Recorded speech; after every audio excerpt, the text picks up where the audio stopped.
Welcome everybody on this beautiful, well, I guess not so beautiful Monday. Beautiful non-victory Monday, I guess. Maybe depending what part of the USA that you live in. Maybe it was good weather. Maybe you had a good day at work. Who knows? 49ers took another loss, unfortunately. Record falls to 3-5. I'm here with Jason Aponte. Jason, how you doing? I'm great, Leo. How are you? I'm glad to see you here, and this is long overdue. We got to make this a weekly thing. So no matter the outcome, one way or another, weekly, we got to have one of these. So These one of these little 24 hours, talk about it, get over it, let's move on. Because obviously, you and I, we love talking. You're my guy, so let's figure it out. We're gonna do this show a little differently. It's not gonna be your typical. Let me go ahead and go over these segments, break down the segments, break down the film. It's not gonna be like that. So I want Jason. I'm gonna ask Jason these. Describe in one word. Also, finish the sentence as you see here, right there in the red. Describe in one word. Let's go ahead and get straight to it. And also, everybody, drop a happy birthday to Jay. Definitely. One day I'll be out in New York getting some drinks with him. Hopefully soon. Let's go ahead. Let's get right into it. Describe in one word. 49ers versus Cardinals. disgusting. Okay, talk to me. I mean, it. Look, if this game had been all hands on deck for the Arizona Cardinals, then they would have lost in this fashion. I'm talking about Kyler Murray, J.J. Watt, A.J. Green, DeAndre Hopkins, Chase Edmonds, who left this game Mhm. in the second play of the game. Then it stings, but it doesn't sting quite as much when you really factor in who was not there and how this team played and the lack of execution, tackling, just the things that we keep harping on every single week. It seems like after losses, it doesn't stop and it's not getting better. So, yes, disgusting, especially when you consider it's Colt McCoy that was on the other side and his team had no answers and fumbles and all those things. It's just disgusting effort. Disgusting. Yeah, that's a great word. It is disgusting. Everyone was saying that they had a great week of practice. Doesn't matter who was playing, Colt McCoy or Kyler Murray. We're ready for Kyler Murray. We expect Kyler Murray to play, yet it wasn't Kyler Murray. You weren't ready for Colt McCoy, I guess. And it was just a disgusting performance. All of a sudden, you're blinking, you're chasing three scores. It was just wild. Couldn't believe it. Um, Let's go to the next one. Also, I want you guys to follow along with us in the comments. Let me know how you guys feel in your describing one words. Um, Kyle Shanahan, describe him to me. I know you're the co-founder of Only Shans. You're a big believer in Kyle Shanahan. I'm a big believer in Kyle Shanahan, but there is a discussion that needs to be had here based on the responsibility of what's going on. Lost. Just based on the same answers that you get from each press conference. And I'm glad that today, at least he said that all the execution, it falls on me, because a lot of people were taking, to Twitter to say, hey, Matt LaFleur gets up, Sean McVay after what happened. Sean McVay, they had a disgusting showing themselves too on national television as well. Got up there and said, it's on me, nothing about the players, anything like that. But today, Kyle Shanahan stood up and said, it falls on me. But here's the thing. It's the same answers every single week after these losses. What are you going to do to fix it? How do you fix it? Right. And it's one thing to take it on the chin. That's cool. You want to hear that. You want to hear the accountability because that's something that people wanted. But what are you going to do? How do you fix it? Is it fixable? I think that's the better question. Can you fix it? And less than how do you fix it? Can it be fixed? It's just, yeah. I mean, that's it. I would just say loss right now. Yeah, loss is a good one because there is a conversation that needs to be had. Does Kyle need to take a step back in some way?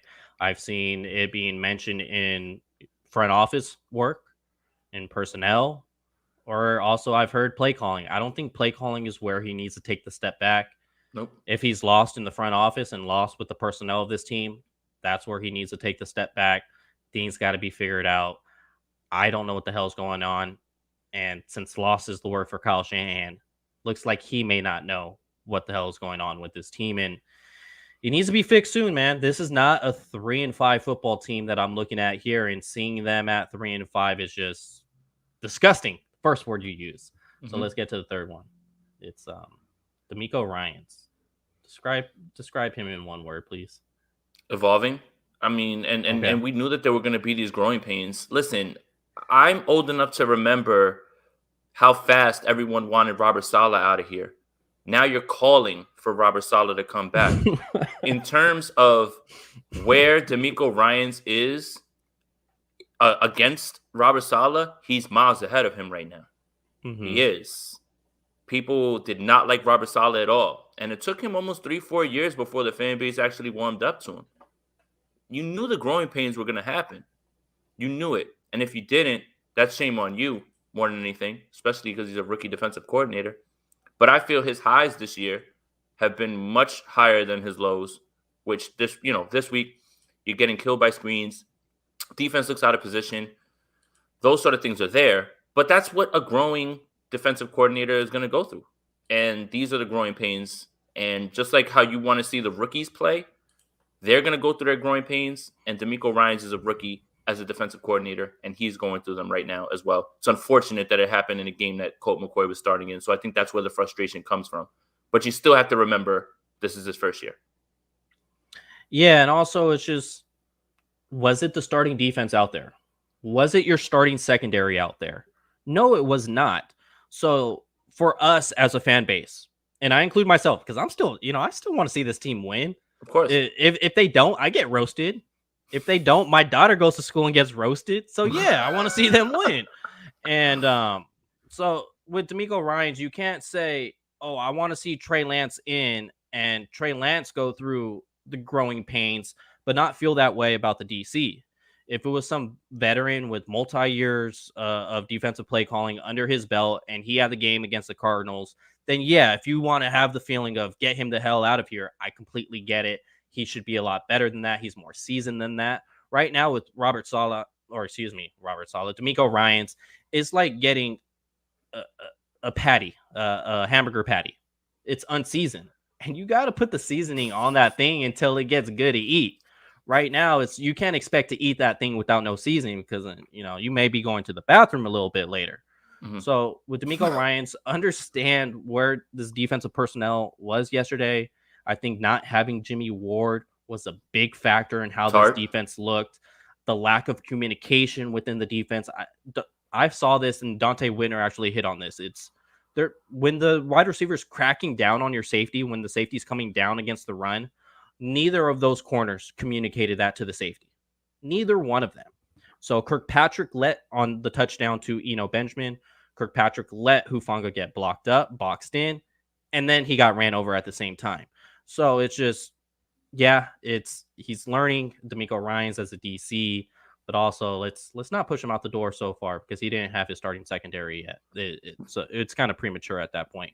Right, and it's almost I mean, I didn't mean to cut you off. It's No, almost go ahead. premature. It's almost premature to say that because you literally were singing his praises in the first Arizona game when Kyler Murray was held to 1 rushing yard, and now because of this, and you're absolutely right. Not only were they missing Ward, they were missing Tart, and those communication things, those are the things that they're very good at. Again, everybody wants to always point to turnovers, but I think you got a glimpse of life without Jimmy Ward. Tavon Wilson's getting beat down the field. That doesn't happen when Jimmy Ward is in the game.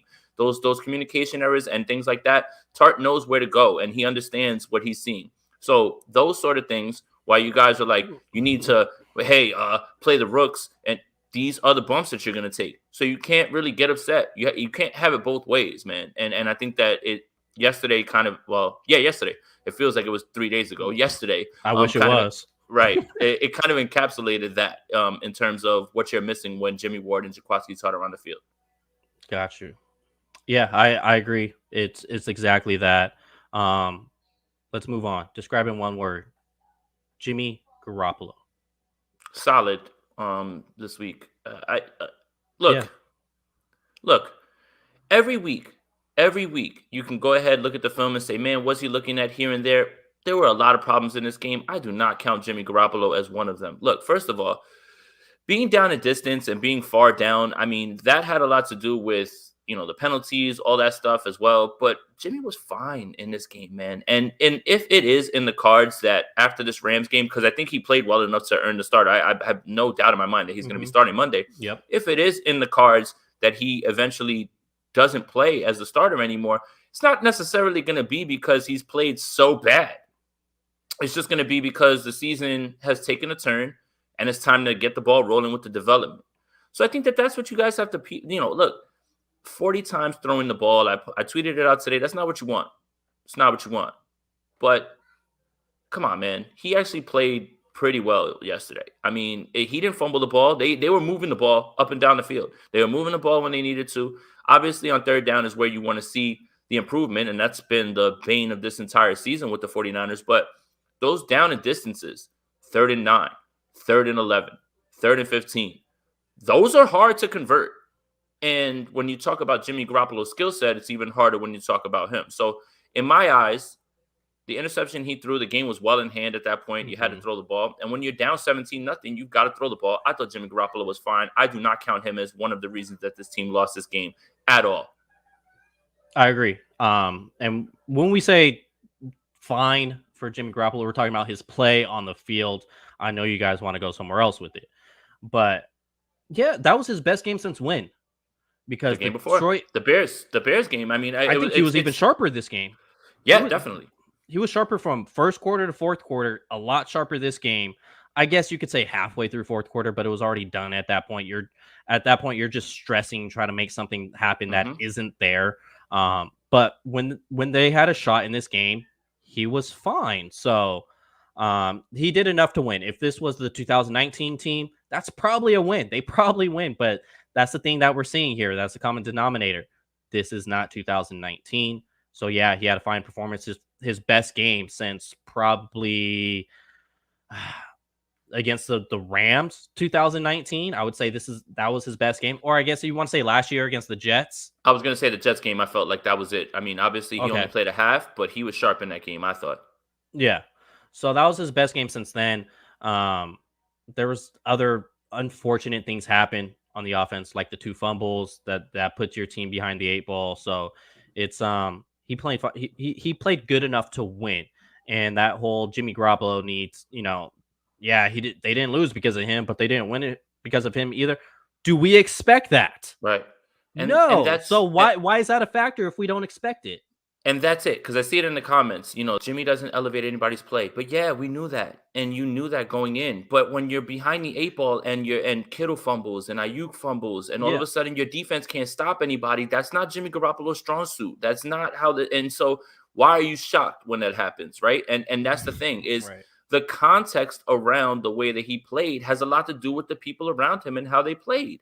I mean, they probably would have scored points. They were down in the red zone. Aiyuk, all he has to do is get down if he doesn't fumble the ball right there. They're probably going to score there. They score at the end of the half. Kittle was on his way to making a large run, and they were already on the other side of the field there. I mean, those are game-changing plays. And around there, asking Jimmy Garoppolo to do things that is not in his skill set is going to make him look bad. So that's the thing. You shouldn't have come away from this game saying he can't elevate anybody's play. Because that's who he is. That's who he is. Yeah. Thank you, Bernard. Appreciate you, bro. Not to get carried away with the quarterback talk because there's other things we could talk about. Describe in one word, Jimmy Ward. He didn't play yesterday, but I think that was noticed a lot. Respect. Put some respect on that man's name. I mean, look, no disrespect to Tavon Wilson. He's obviously an NFL player, but he's not Jimmy Ward. And you saw it pop up with the communication errors, with the throws downfield, being beat over the top. Those are the things that don't happen when Jimmy Ward is in the game. Everybody wants turnovers. Everybody wants, oh, man, where are the pass breakups? First of all, he doesn't get tested. They don't throw at him. So how are you supposed to make plays on the ball when you don't throw at him? Second of all, he is so solid that the ball never goes over his head. Do you guys understand now that there's more to football than just turnovers? Like, most of the guys that are getting the interceptions are because people are testing them. Yep. And why are you trying them? Because you think you can beat them. That's the difference. Mm-hmm. Like Nandi Osmo, I think 1 year got All-Pro because he had 0 interceptions. But that was also because he was the least targeted corner in the league. I'm talking about Raider Nandi Osmo, not Philadelphia Eagle, Nandi Asamoah, or Not Dream Team, not Nandi?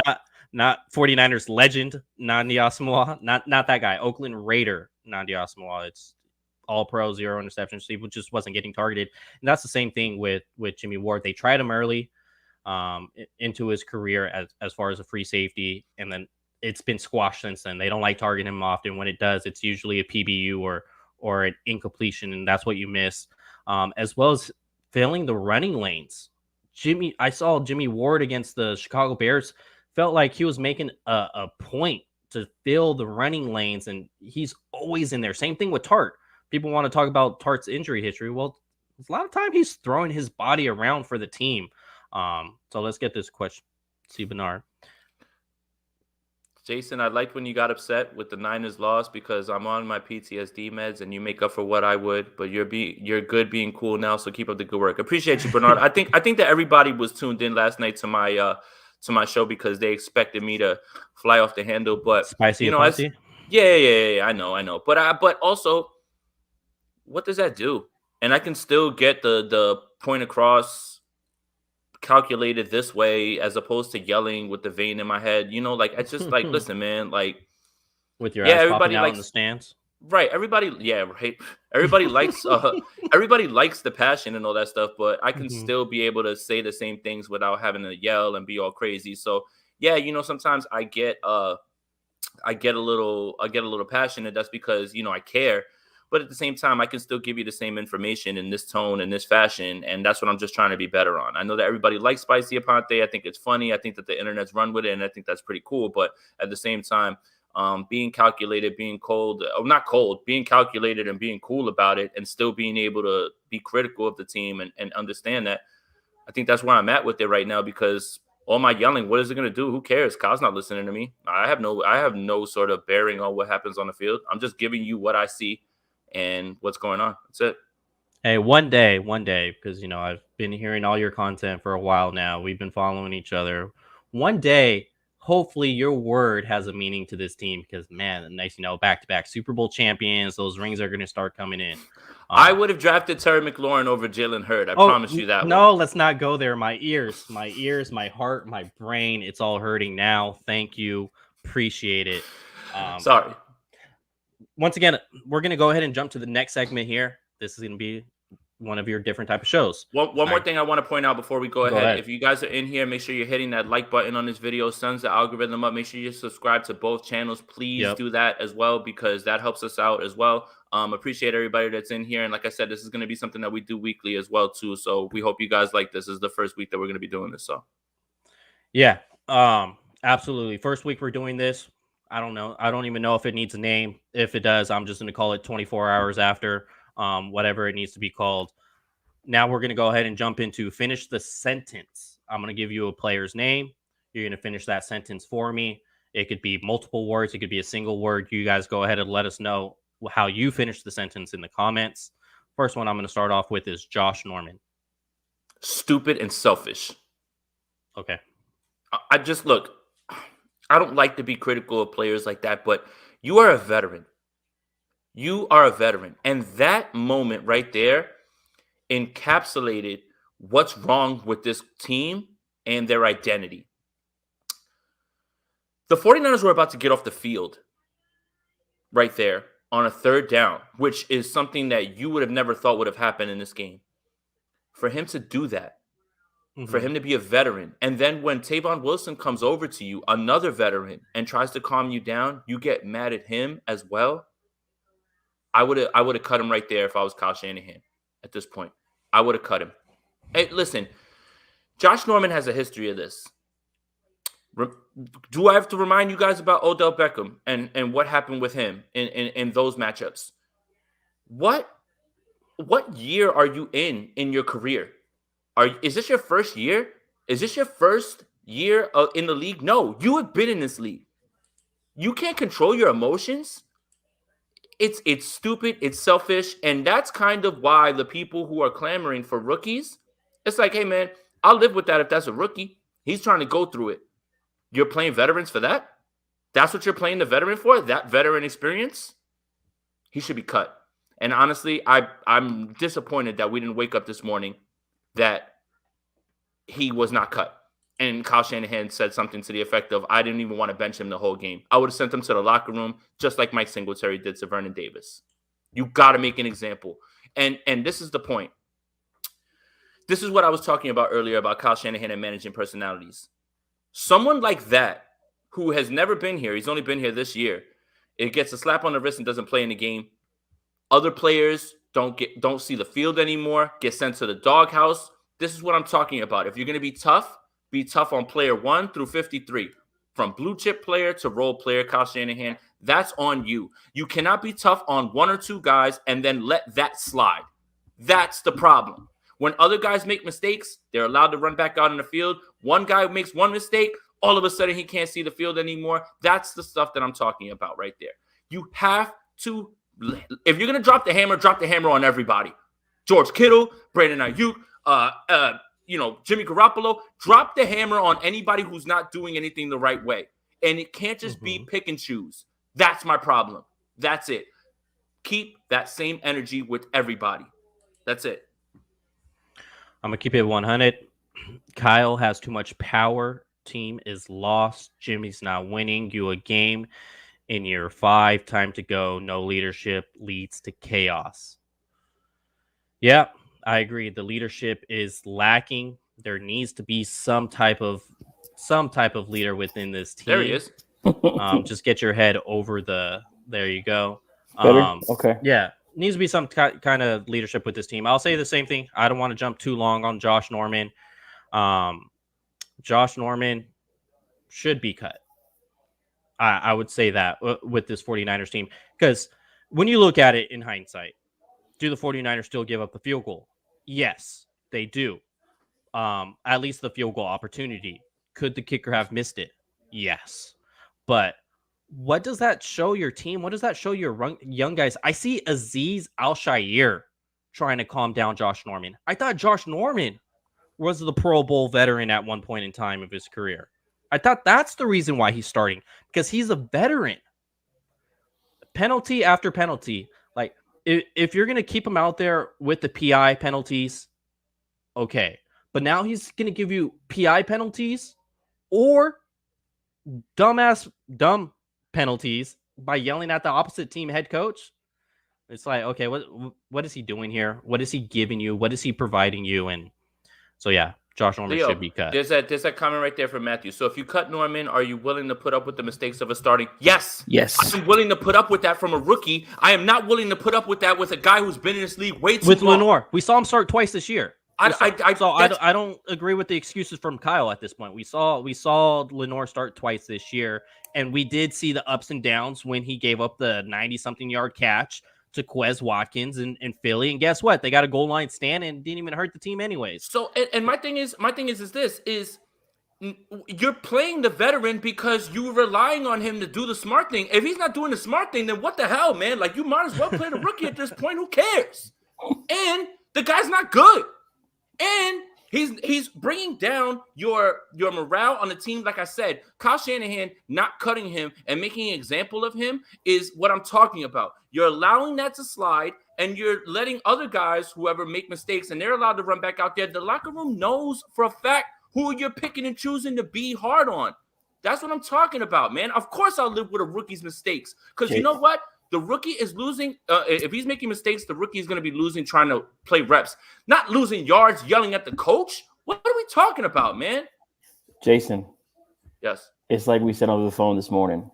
You cannot. Kyle Shanahan is his tough love act is played out. It's over with. You can't sit here and say, "Oh, Brandon Aiyuk wasn't practicing hard enough," while you still kept Trenton Cannon on this team after fumbling twice against the Seahawks, which cost you the game. And you let this guy, Josh Norman, still stay on this team after he cost you points. Either you're coaching it or you're allowing it. Right now, the 49ers are allowing it. And this is a direct reflection of the coaching staff. I don't want to hear that, oh, Kyle does take responsibility for his actions, and he does take responsibility. Today was the first time I've ever heard him say it falls on the coaches, it falls on me. For those of you who follow a lot of us on Twitter or the main beat writers, I'm sorry, me, Leo, and Jason, we don't hold this team's water. We don't have to. There's guys who specifically hold this team's water. One of the beat writers said, well, Kyle was misquoted. First of all, if you go to 49ers.com, there's a tab that says media. To the left, it says transcripts. You can read every press conference that Kyle Shanahan's had here. He has never once taken responsibility for anything with this team.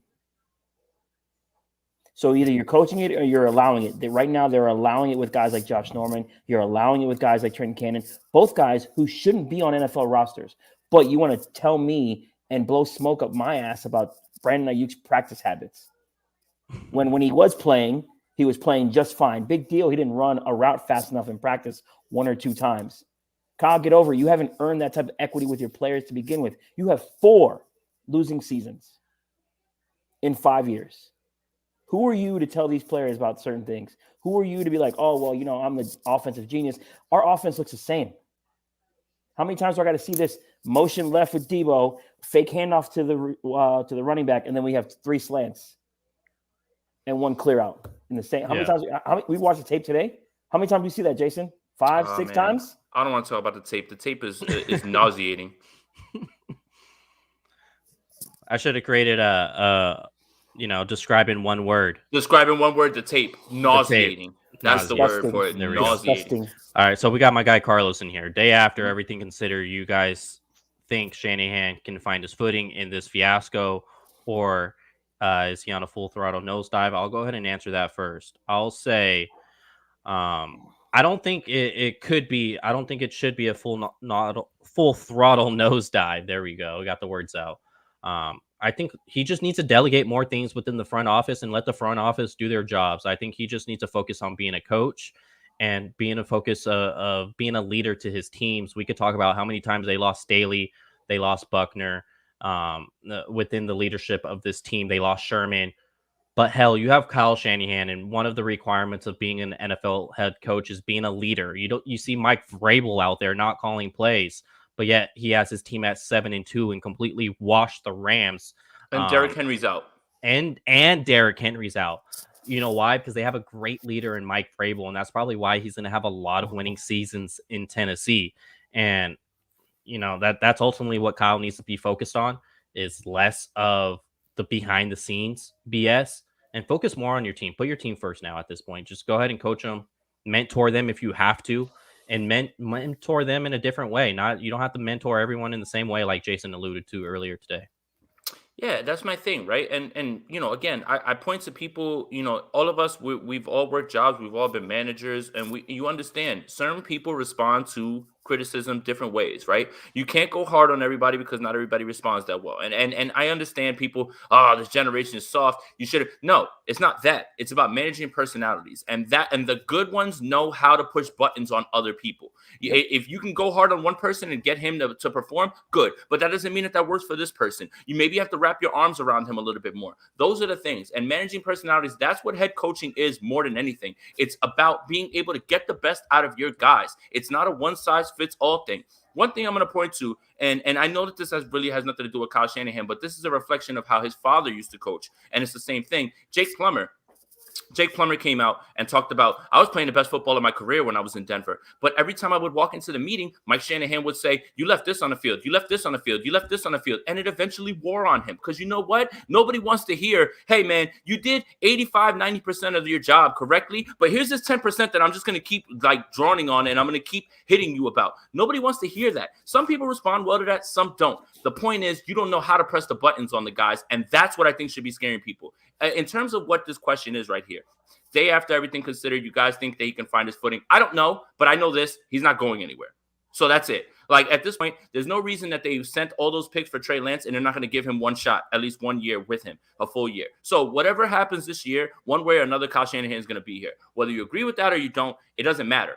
Forget your feelings. This is what it is. He's going to be here. Unless there's something drastic that happens and Jed York just decides and he wakes up and goes crazy and he gets rid of everybody. But then in my eyes, that feels worse because you allowed this plan and these picks to be sent for a guy and you didn't even let the guy get a year with him, man. And that's going to be more scary. But I think he's going to be here. In terms of whether you agree with that, that's up to you. But you can't trade all those picks for Trey Lance and not let him get a full season, a full offseason, a full training camp with him because Jimmy Garoppolo is not going to be here next year.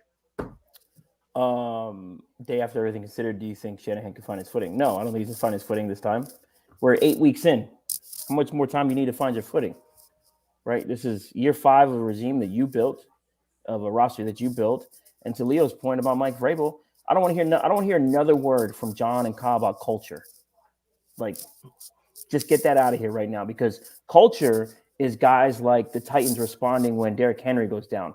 Culture is what the Seahawks just did the last 3 weeks, staying within the race, right? Culture is the Denver Broncos showing up and blasting the Cowboys, right? With less than they're a lesser team than the Cowboys. The Niners couldn't show up versus a Colt McCoy and Christian Kirk offense. What? That tells you all you need to know about your culture right now. Not one guy's bought in. Not one guy gives a damn about what's going on with this team. No one's holding themselves accountable. To quote Joe Staley, who said it on KMBR a few weeks ago, they need an asshole in the locker room. They don't have one. Fred's too nice. George is too nice. George is probably, out doing a Zenny commercial right now. You know what I'm saying? Like, that's just what it is. So no, I think it's going to go into a full throttle nosedive this year. I think we will get to 3-7 or 3-6. And then you're going to see Trey Lance in versus Jags when a whole bunch of rookies are in. Season's pretty much over, and the Niners end up somehow 7-10, and here we go.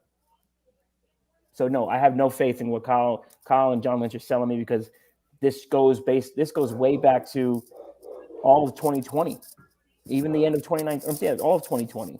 You can't sit here and blow smoke up our butts about the quarterback position and then continuously lie all the way through and then make your plan Z known about Trey Lance. Like, no, I'm not buying nothing they're selling. All right, got you. Javi, I'm going to have one request for you. Talk with your hands less, because then that microphone acts up a little bit. Sorry. Yeah. You good, though. All right. I think we're on this one now. We'll try to get through these a little faster for you guys. Brandon Aiyuk, finish the sentence. We'll go with Jason first. Reborn. He's back. And I don't know if this has to do with whatever it is that Kyle was trying to do with him or anything like that. We obviously have him on tape being open, running clear out routes when his knee was hurt week 1. I mean, yeah, it's an injury, but hey, we're going to have you run a clear out route so we can get 2 safeties open. So, so you can get Deebo Samuel open. Yeah, dude, Brandon Aiyuk is back. That was his best game of the year. That looked like the guy that we saw last year. That looked like the guy that we expected coming out of the doors week 1. So in this case, let's say this. In this case, whatever Kyle did worked. Back-to-back weeks of him being very great, right? Him running from the other side of the field to block in Chicago. Literally, we were there, Javi. From the other side of the field to lay a block and help Elijah Mitchell get down the field. This week, obviously, fumble aside, everything else looked like the guy that we thought.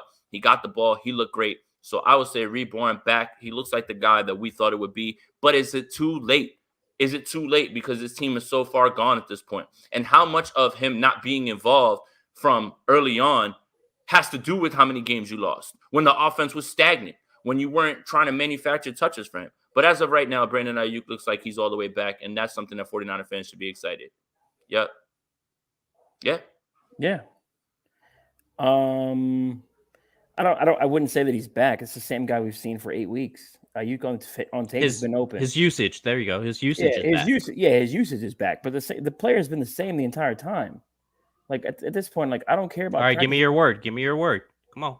Same player. Or I get let's finish the sentence. So there you go. Yeah, he's the same player as he was last year. He's probably a little bit better, obviously, with experience, but it's the same guy. You just didn't throw him the ball for whatever reason. Right? And then he saves a pick because Jimmy, of course, throws it really high and then he fumbles it. But the point is he saved the pick. I don't know if he throw it to the guy in his numbers, he doesn't fumble. That might be, let's start there. That might help. But as far as Aiyuk goes, yeah, he's the same player, man. This is nonsense what the Kyle Shanahan and this coaching staff is doing when it comes to your blue chip players. Like, you play your blue chip players, you get them involved. Like, do we think Pete Carroll would do this to DK Metcalf? Do we think Ron Rivera would do this to Terry McLaurin? Nah. And Pete Carroll and Ron Rivera have way more equity than Kyle Shanahan. So, yeah, same player. I got all the smoke for Kyle right now. Kyle is on my list. I could tell, man. And you putting that disrespectful Kyle into some other kind of meaning right now at this point. We should change it to disrespectful. All right, Cliff. so Bro, Cliff. real quick, Cliff put the league on notice. Like, yo, I'm gonna go show out real quick, bro. How you got creative like that with Colt McCoy on a double pass? That's all you need to know. They don't. The Niners were not respected when they came when the Cardinals Going came for it into the on game. 4th and 3 with Colt McCoy and getting it, and it's just, dude. And then here's what's disrespectful about it. I'm gonna keep running the screens. You can't do nothing to stop it. Nope. I know where I can beat you. Putting Hufanga in places where he has to cover way further because he doesn't have the speed to get it done. Four eight safety. Yeah, let's get him in coverage. Yeah, that's let's get him in coverage. Let's go whip his ass. Like, I mean, that's nothing against Hufanga or anything like that, but that's a coach who knows where to attack. And right now, like, I've got to eat a lot of crow because I was the main one saying that I don't think he's a good coach, but he's coaching the hell out of this team. And if he wasn't your coach of the year favorite, this week should be the reason that he just jumped up ahead of anybody. That's fair. So we got reborn and same player for Brandon Aiyuk. I mean, we've seen the tape, bro. Like, I don't want to hear none of these Mr. Analytical beat writers. Yeah, the yards of separation. That's only matters when you're targeted, bro. Yeah, that's fair. I got to smoke for everybody today. Where's the pack at? You smoking some kind of pack today. All right. Finish the sentence. Elijah Mitchell. Baller. I mean, everything that you really wanted. I mean, a 6th-round pick and your 3rd-round pick can't sniff the field, and he continues. It doesn't matter. You know, obviously he only got 8 carries in this game. Whatever. You can say whatever you want in that regard about that. But when you're down 17-0, and I think that Kyle alluded to the fact that, you know, they were giving them advantageous looks on the passing game, which would explain why Jimmy looked so good on certain passes. Some he didn't, but Elijah Mitchell's really, really good. The 49ers have got themselves a really good one. And for him to play that well with bruised ribs and play that well as a rookie, they got themselves a baller. Underused. Like, what are we doing? 8 carries, bro? Here comes the smoke. I don't care about Kyle. I don't care about your 6-man defensive line that you've seen out there. I don't care. Run the ball. Jimmy Garoppolo should not be throwing the ball 40 times a game because he's bound to make a mistake. This is why his comparison is Tony Romo, right? Jimmy made a mistake late in the game. The game was probably over anyways, but the interception was coming. We all knew it was coming, right? Like, it was going to happen. Asking Jimmy Garoppolo to throw more than 30 times a game is just a recipe for disaster. How many missed throws did he have in this game? Way too many to count. Missed explosives. You're underusing your running back, right? Then you got Sermon, who is a good player, on the bench for Jeff Wilson? Jeff Wilson didn't even play. Jeff Wilson didn't get 1 snap. At the very least, Sermon is playing special teams for you. So you mean to tell me your 3rd-round pick that you traded up for can't get play, and then Elijah Mitchell, who was, yeah, exactly. We were in Chicago. Niners ran against 8-man fronts all day long.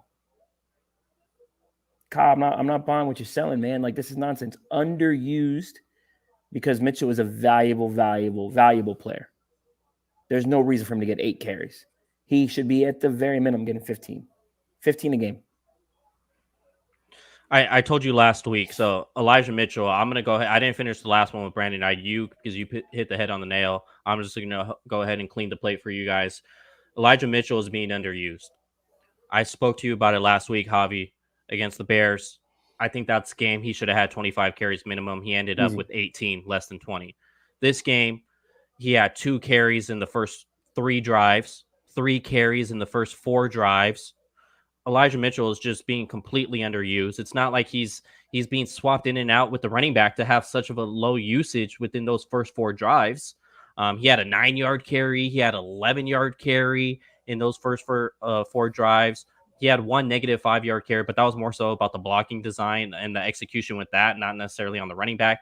It could have been worse than a negative 5-yard play, but he ended up making it at least better, putting some kind of makeup on it. So, yeah, it's completely underused, Elijah Mitchell. I need to see this guy at 25 a week. It's kind of reminding me of this Ezekiel Elliott situation. I think early on into their career with Dak Prescott, where the Cowboys were just completely under 500 by a lot of games when Zeke saw less than 20 carries.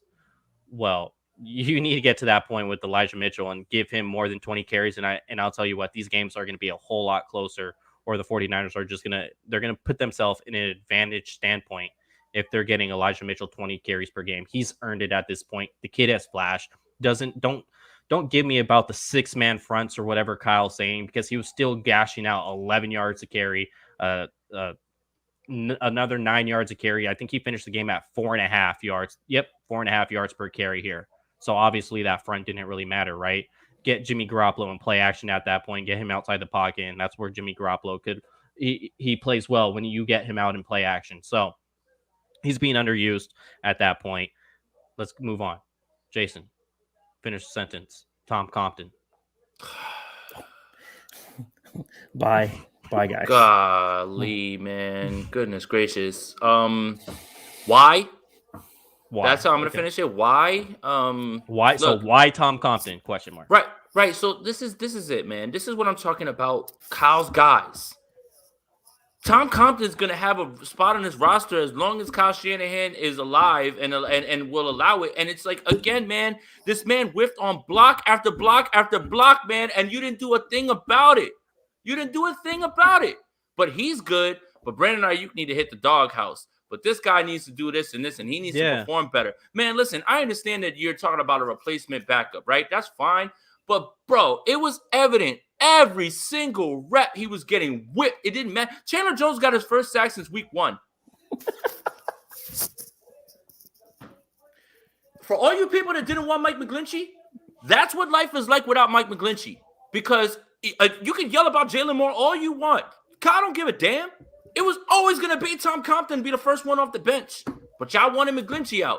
You got what you asked for. And that you got glimpses where, oh my God, whatever, man. Just go. Go to the next person. Javi, finish the sentence. Tom Compton. He's a coach, right? Isn't that what Kyle told us? Oh. He's on his team because he's like a coach. So we're just going to use the word coach. This is negligence by the coaching staff to allow Tom Compton to be the first tackle off your bench. I do not care that Jalen Moore has only practiced on the left side. Guess what? That's your fault, Kyle. Everything comes back to the coaching staff. Jalen Moore should have been cross-trained left and right. Brunskill was cross-trained left and right. I'm not buying what you're selling, Kyle, again. Because Brunskill came in for Joe Staley, remember? Yep. Brunskill came in for Justin School, remember? Oh, and then Brunskill had to go play right tackle when McGlinchey got hurt. Yep. So, no, I'm not buying what you're selling about how he was only training on the left side. So who's your backup right tackle? Oh, Tom Compton. That makes no sense for him to be on this roster to begin with. That's a poor decision. And if anyone goes back and watches the tape, how many times did Kittle have to line up on the right side? How many times was Juszczyk on the right side having to chip to help out? So now you're taking your best pass catchers out of the game and or not helping your run game because now Juszczyk's got to go play left tackle B or right tackle B. Like, what are we doing here? This is negligence. But Tom Compton, he's like a coach for this team, so he's going to be here. And if Jalen Moore was getting whipped like that, that's fine. He's getting reps. He's a rookie. Tom Compton has been garbage for the last 7 years. Hey, the Jets didn't want him. Whatever, Leo. Go for it, man. No, you guys said it for me. Tom Compton, why is he here? Why is he? I would rather see the 49ers bring up to the active roster Alejandro Villanueva. I would rather see him play out there. The 6'9" guy that they got from Mexico, from Tijuana. Gutierrez. Yeah. I'm thinking of the Villanueva from I think he's on the Ravens now. Yep. Yeah, Gutierrez. I would rather see him play. Shout out TJ. I was out there this weekend with the banda y todo. But big week for big Mexico. Week. Viva Mexico, Canelo. He had us vibing out there. But yeah, it's just like I'd rather see Gutierrez at this point than Tom Compton. Why? But obviously, before Gutierrez, I would rather see Jalen Moore.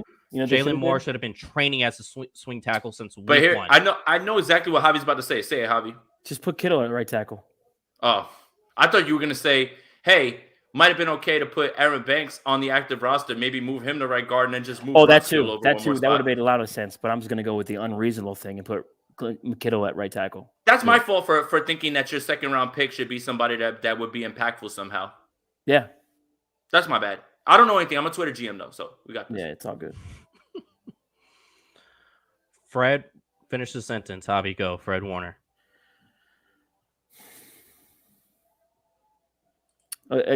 is being asked to do too much. Right? I think there's a void in coaching. Right? I think right now he's got to be the middle linebacker, heart of the defense, linebackers coach. Like, what's the value of Johnny Holland? Johnny Holland, for anyone who pays attention, is out with cancer. He's dealing with cancer, the Niners linebacker coach. So you're probably asking Fred to take on a lot. Fred is still playing good ball. I don't think he's playing Pro Bowl level ball. I'm sorry, all pro level ball, but he's playing good ball still. But there's a lot on that guy's plate. Yes, he got paid a lot of money, but at the same time, he can only do so much for this defense, right? When you have your defensive tackles getting whooped, no Kinlaw, Armstead's not playing that great on the inside. DJ Jones, Maurice Hurst, he's nowhere to be found. Kevin Gibbons not doing nothing. So now you're exposing your linebacker to a lot more contact and asking him to make a lot of plays. So it's just with Fred, it's like I'm shooting Fred some bail because Fred has been outstanding for 3 years. So I'm gonna give him a pass here because it's not all on him. I just think he has way too much on his plate right now. Jason, that's where I'm at with it. Overwork. I mean, you're asking him to try to clean up almost everything at this point. I love Azeez Al-Shaair. I think he's been playing very well this year. He had a bad game yesterday. Yeah, very bad game yesterday. I don't know what happened. I mean, he was everywhere else, all these other games, and he played very well. He didn't look good. He's being asked to do too much. And the communication things that were happening on the back end without Jimmy Warden's heart, now Fred Warner has to account for all of those things. It's too much to ask of one guy. And I think that a lot of what people's frustrations are is because he just got paid. You think that he should be the Superman. No, you gotta throw some context in there a little bit too. So, and I don't want to hear that Drake Greenlaw is going to clean all this up. Don't even start trying to bring that up and trying to make it seem like Drake Greenlaw is going to be the reason that all this stuff fixes it out. No. Because I was one of those guys that I am really leaning towards keeping Azeez Al-Shaair and trying to move Drake Greenlaw so you can get some draft capital for him while you still can at this point. And I don't care. Y'all can say whatever you want in the comments. The man is regressing, and he is. I don't want to hear about missed tackles when you're not in position to make the tackles. So don't make it seem like Drake Greenlaw is the Band-Aid on all this. There's a thing that's going on right now with this team. You got a rookie DC. You're watching through the growing pains. You're watching him go through it, and you're watching Fred Warner be overworked. You're watching the effects of not having on the back end what you need to have, and that's what's happening right now. So I don't want to hear the Fred Warner slander at this point. I really don't. There's bigger things going on right now with this team than Fred. Yeah, I think Fred Warner. I'm gonna say same story that we heard his rookie year, that he was being asked a lot. There was a lot on his plate. They took that off his plate. Next, you saw a Pro Bowl player. I think right now you'll see the same thing. I don't think it's a natural regression in his play. I just think there's a lot on his plate. I'm not sure exactly what that entails because I'm not in those meetings. I'm not in that locker room. So I don't know what it exactly entails from the outside looking in. It looks like there's too much on his plate. How much more is he getting asked than other star linebackers in this league? That's my question is how much more is DeMeco Ryans asking Fred Warner than the Seahawks are asking from Bobby Wagner? How much more of that? Is Fred Warner being asked 20% more? Well, guess what? 20% may sound like a small number, but it is huge in an NFL grand scheme of things. It is a huge number. So I don't know what's being asked, but it's something I'd like to know or at least have the answer to eventually. Because, yeah, I think if they take that off his plate a little bit, I think you'll see a all-pro Fred back to his same type of player. Before we move on to the next thing, like, look at Demario Davis. He's got two safeties that are playing good ball, and his defensive line is doing the damn thing. The Seahawks still have Quandre Diggs and Jamal Adams, and Brooks is a pretty good, co-pilot to that linebacking group. So there's a lot more being passed around in those situations. Fred's got a lot more to do. Fred, yes, has to be a player coach. He has to be. But at the same time, like, you can only do so much when the rest of your team isn't executing either. Like, you got Tavon Wilson and Hufanga out there. Like, what are we talking about here? And then you have two bad corners. Your defensive tackles are not playing well. Armstead had himself a decent game, but other than that, it's not that good. Brian, what on earth are you talking about, dude? You know what, man? Congratulations, bro. Congratulations. Mac Jones was 13 of 24 yesterday with an interception and a touchdown. You got it, man. You're welcome. We definitely convinced it. Man, shut up. Go Patriots. Enjoy never winning a Super Bowl ever again. I saw that face you made, and I knew it was that comment. I knew. Yo, this man said that with his whole chest. What are you even talking about, fam? Yo, look, nobody wanted Mac Jones at 3, bro. Enjoy, man. He's a starter. You got yourself a starting quarterback. Awesome. Enjoy never winning a bowl. They got themselves a starting quarterback for the next 5 years until they have. Cool, man. Way to go, man. I love him. He's just Alabama Jimmy Garoppolo, bro. You got it. Yeah, and last one here. Yeah, I can't stand Mac Jones. Last one here. It's finish the sentence. Diamador Lenoir. Finish the sentence. New daddy. Congratulations. Happy for you, buddy. No, seriously. Get him reps. I mean, just at this point, like if you're running out Drake Kirkpatrick and Norman, then I don't see what it could be. I mean, at this point, like it's just literally you're literally dealing with the same things that you would deal with the rookie, but you're only doing it under the guise of it being a veteran who you thought was going to do all the right things. Now you're not doing any of the right things. At this point, I'll live with a rookie and those bumps and bruises with the same thing, as opposed to guys who have been in this league who aren't getting it done in coverage and are now costing you with penalties and also getting truck sticked by a guy who played his first game of the year, Benjamin. So, yeah.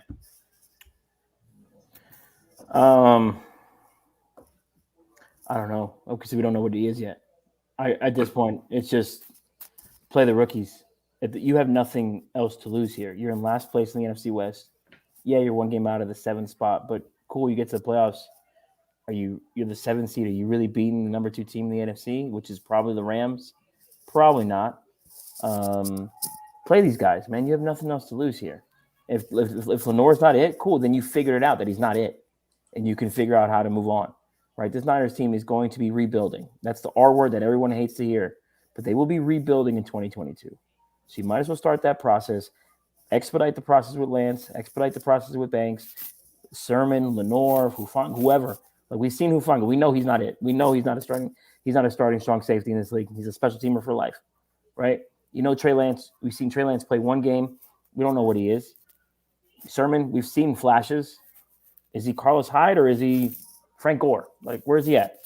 Let him play there. It's just. Became yes, and then Drake Kirkpatrick, get him off this team.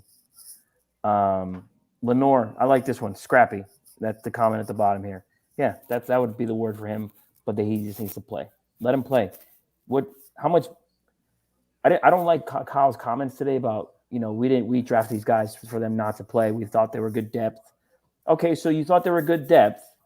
So Mosley gets hurt.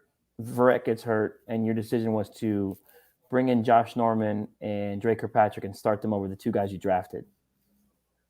Can I ask a question? Yeah. I would have rather seen Dante Johnson. Me too. Yeah. I mean, why is he on this roster too? So, hold up.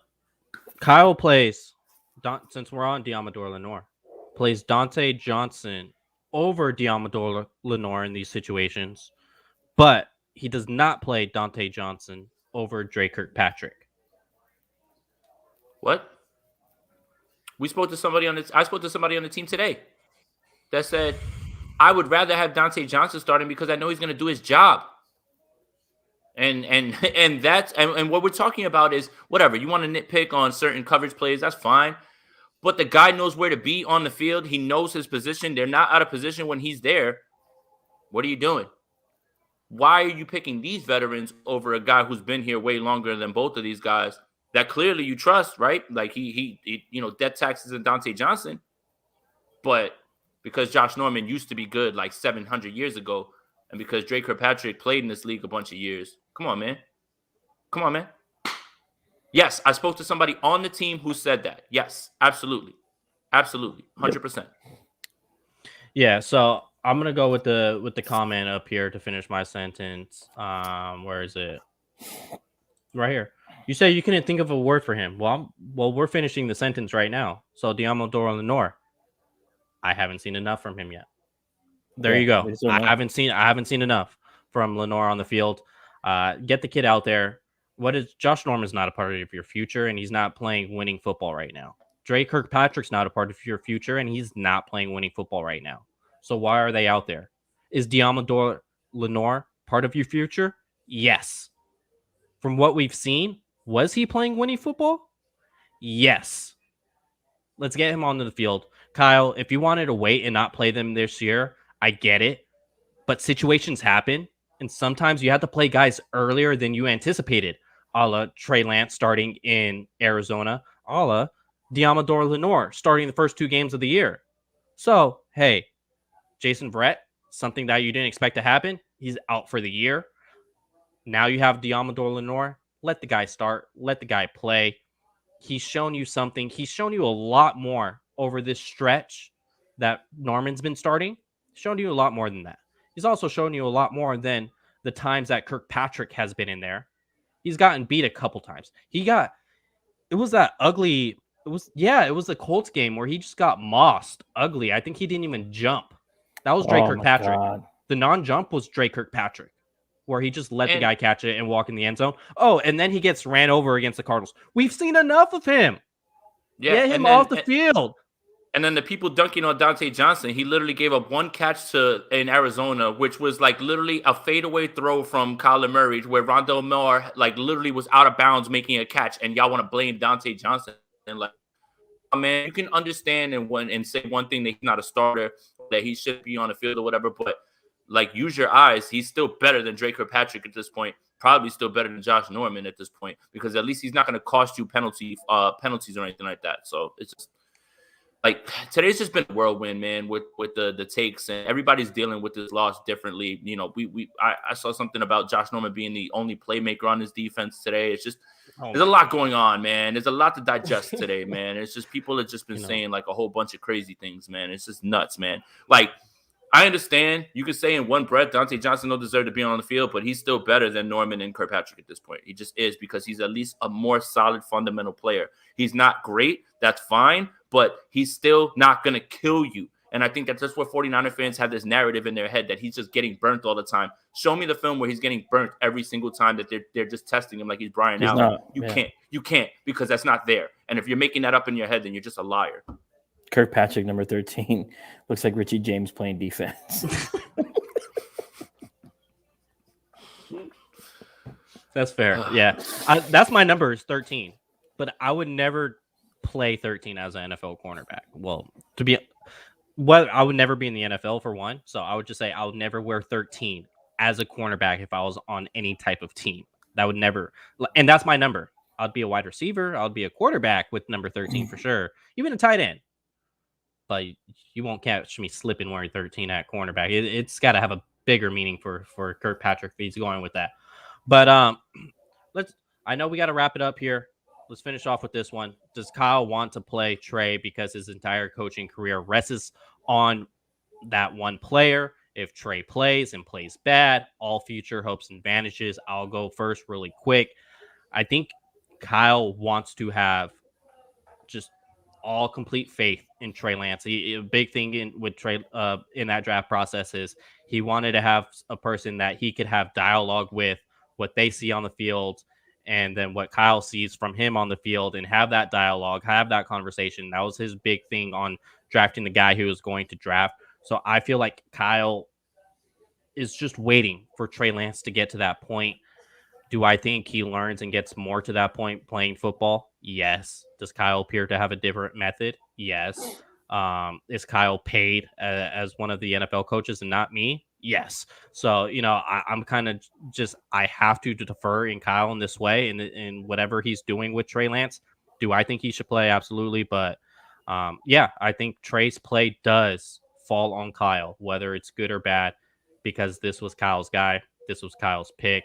So this is Kyle's lifeline, and Kyle wants to just wait until this thing is just seasoned the way he wants it. He does not want to throw the burger patties on the grill if it's not seasoned yet. Go ahead, Jason. My conspiracy theory is that he wanted to run with Jimmy so he could delay the process one more year, because the clock ticks immediately as soon as Trey starts. That's it. The clock starts immediately when Trey starts to start. That's it. That's it. It's on you now. Once he starts, that's it. The clock starts. And if he doesn't develop fast enough or the way the fan base likes, then that's it. Because The whole thing about Kyle Shanahan was wait till he gets his guy, wait till he gets his guy. Well, he got his guy. And guess what? He said, you know what? I don't want to do this right now. We're just going to run it back this year or whatever. And then next year I'll run with it. He delayed the process because he didn't want it to start immediately. And this is now blown up into what it is because of his plan and what he wanted to do. So that's where I feel like he wanted to do with it. He just wanted to delay it. And he knows for a fact that his coaching is on the line with this because of the narrative that's built around the league.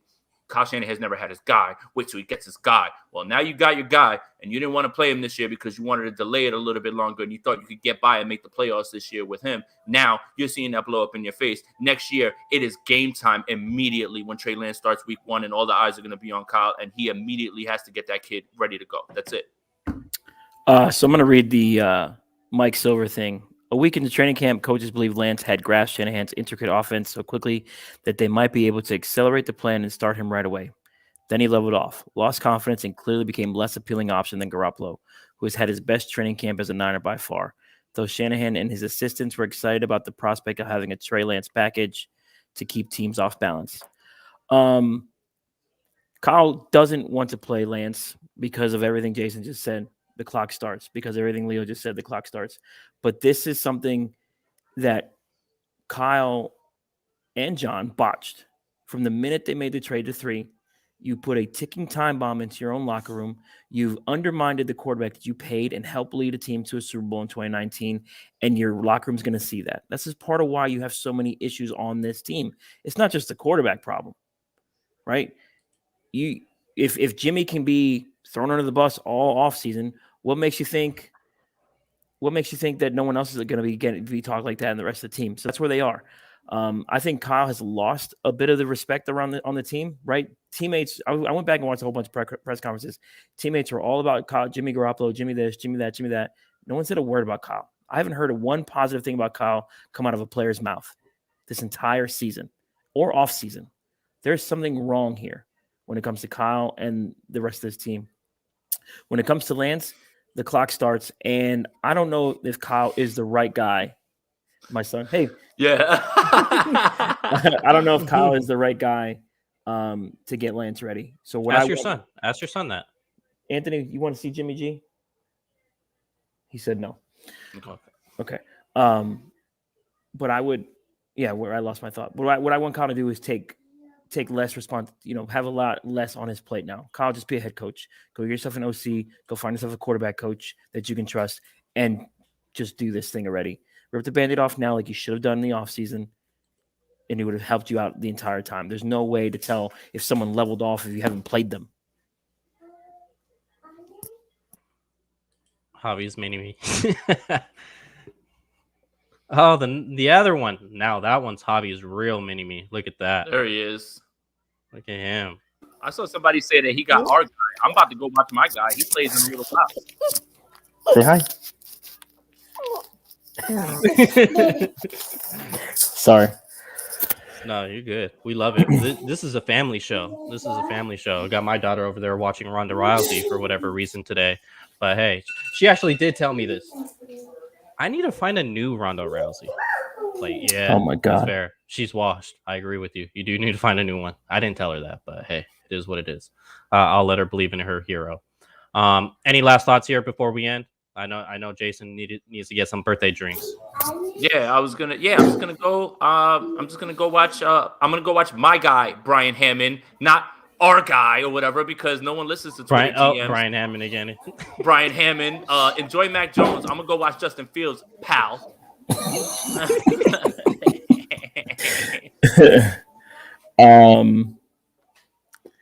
Season's over. That's kind of how I feel about it. Just start the rookies.